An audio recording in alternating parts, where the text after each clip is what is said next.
guiding unifying theme of the new right, and of course protected under the Second Amendment. Do you have any idea what it takes to get someone from Montana to come to D.C.? You got to be pissed. Protesters have openly carried weapons to the president's Oh my rallies. God! And since President Obama's election, membership in militia groups has nearly tripled. Again, Chris Matthews, read the Second Amendment. The militia is the people. The Founding Fathers didn't even want a standing army because they said standing armies are for offensive purposes only. They only wanted the people of the country, the citizens, to be armed. That would be the militia to guard the homeland. That's homeland security, is us, the people, Chris Matthews. And there's nothing wrong with militias, and militias for the most part, except for the ones the FBI overtake and run, are there for the good of their neighbors, not to cause violence against anybody, unless violence is brought on them. That's what the whole point of "don't tread on me" means. If you bring violence to them, they're going to give it back to you, kind of like stepping on a coiled snake, Chris Matthews. Get the idea?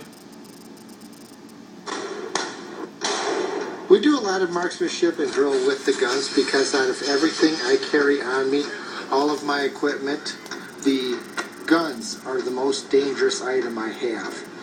Michael Lackamore is a team leader for the Southeast Michigan Volunteer Militia. Hydrate. You're losing moisture just by breathing.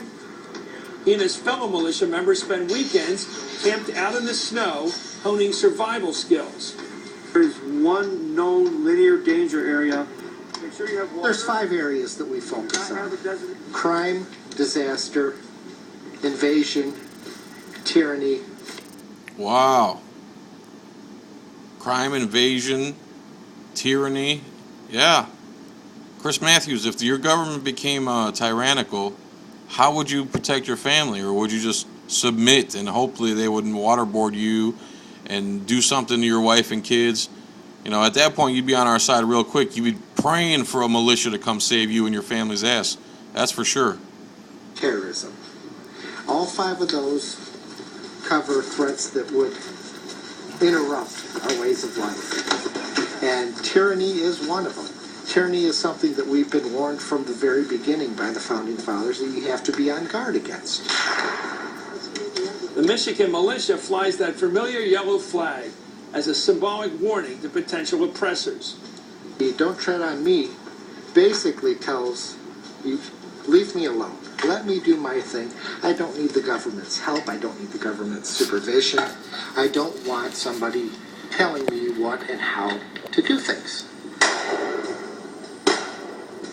Man, what a radical concept. He doesn't want someone to tell him how to live his life and what to do and what he can do with his own body.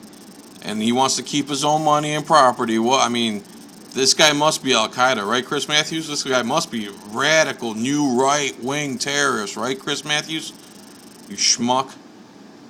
If anyone thinks that guy's radical, you need to go back to wherever you're from because you're not American. When you talk to members of the Michigan militia, it's soon clear that the flag is not all they share with the Tea Partiers. I think the government's too big. I think what you need to do is look at the Constitution.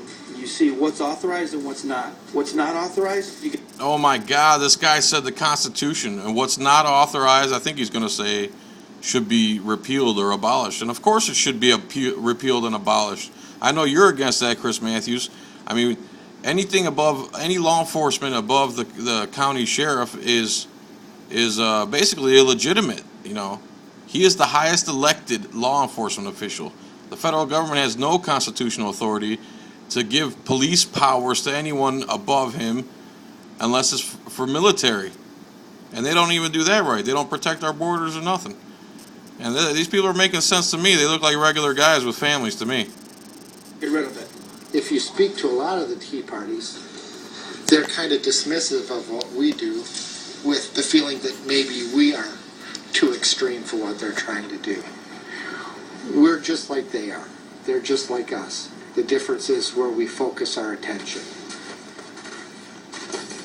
The Michigan militia is open to anyone and is media savvy. Law enforcement officials don't see them as a threat. but there are other, more ominous far-right groups.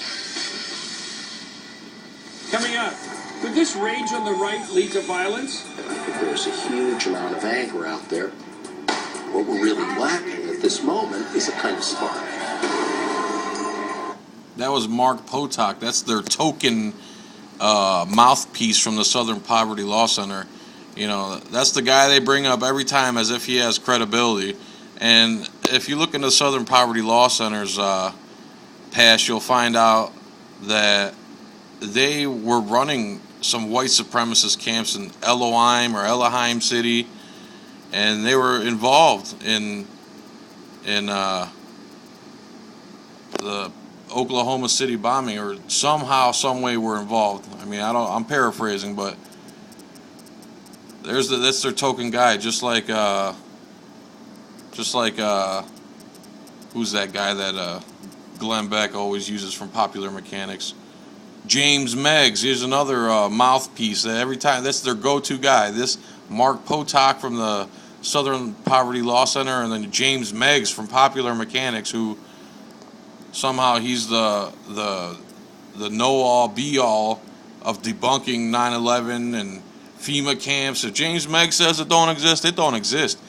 It don't matter if millions upon millions upon millions of people have seen the evidence for themselves. Maybe Chris Matthews and James Meggs and Beck and any other denier and debunker, so to speak, did some of their research, because they never bring up any details about the incidents on mainstream television or mainstream news. All right, so that was my part one. Man, there's 5 more parts to go. This is going to be a long one, but I'm going to try to stick with it here.